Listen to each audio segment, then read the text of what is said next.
Oke, karena penting bagi kita teman-teman semuanya untuk bisa bahasa Aceh. Karena memang sekarang anak-anak muda sekarang itu banyak sekali yang memang bahasanya udah campur aduk. Ada yang kejaksel-jakselan, pada tinggalnya di Aceh orang semuanya.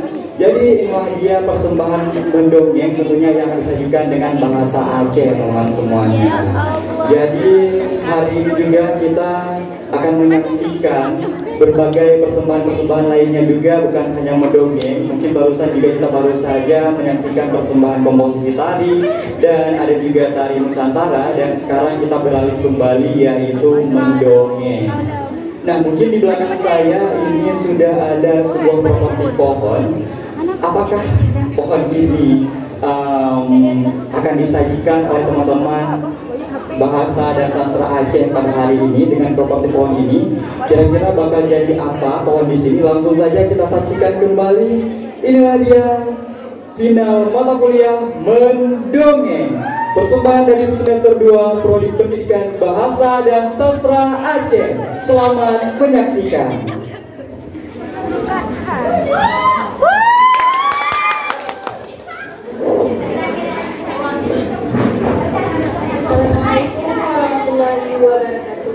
Waalaikumsalam warahmatullahi wabarakatuh. Perkenalkan, nama saya Anissa Zaira Sofa. Saya dari Prodi Pendidikan Bahasa dan Sastra Aceh. Hari ini saya akan menceritakan sebuah dongeng dengan judul Putri yang Manja. Pak Sabo Zarnun, punyailah si Rojan Ragasin yang bernama Masya.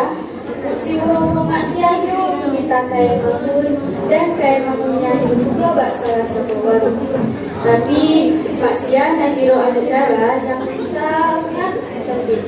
Tapi itu berat sehingga Cina Naina berubah lainnya Makcik. Assalamualaikum Bu. Masya, kamu anak gadis kan? Bukan anak kerja di.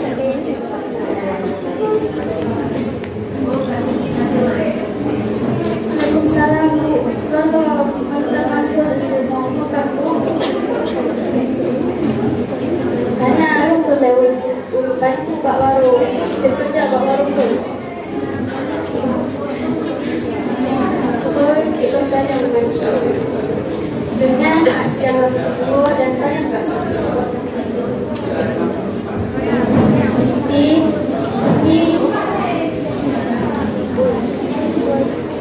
Sudah Mak. Sudah kerja Pak Warung. Kerja Pak Warung? Masa Mak? Sekarang tadi lagi lu nak kerja Pak Warung. Masalah tak ada orang tertiban. Tanggung, budak main juga. Hanya kagak sih tahu ni kerja. Jangan kata senang nilai. Belum pegangan Han. Berapa Ron? Yang tugas Ron minta kerja dulu.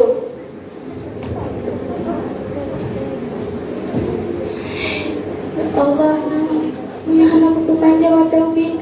Hampir lagi no. Hai Mak, nak boleh. Kok berat kaki tu nyo? Karena Mak puasa kebuhan apa itu? Sabi ba apa hanapay. Tiba le Mak long kok hek udah kasih. Tiba long kok berat hek jika rodo. Allah hampir ate kata lagi nak. Dan si Noci masih ada keputusan untuk bijak hutang Pak Sidro saudara kaya di kampungnya.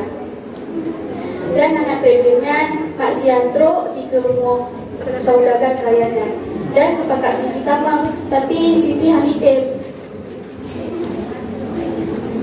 Ya anak ada Tamang. Aku tu berapa? Lupa tak lihat Tamang. Minat muka minat apa kat lo?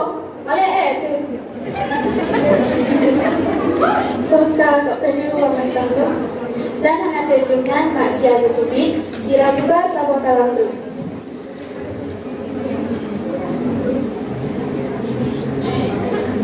Ya, nak tahu. Dan Pak Tino perjalanan, Mak Siang kahek, sehingga dibantulah Mbak Siti. Tapi Siti hanitir. Mak kahek bantu si aja. Kenapa mak kahek lah? Biasa je nak kok berat kau ni buat kehan-kehan kayaknya. Masa tu mak pernah jadi orang lebar.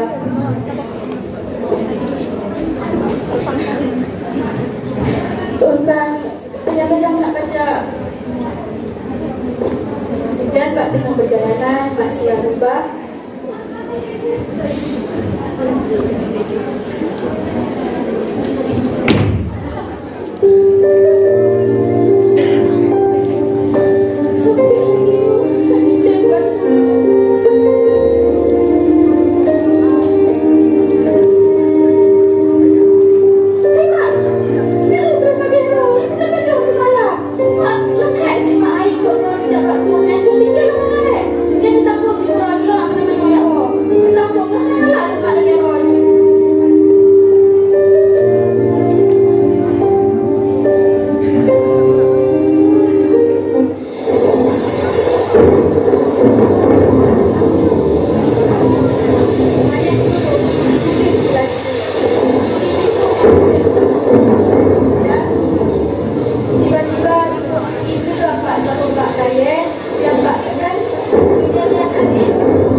Doa Mak Sia selamanya hanyalah wujud Siti wujud kerana yang berguna bagi makmum. Sekian dari dongeng saya. Assalamualaikum warahmatullahi wabarakatuh.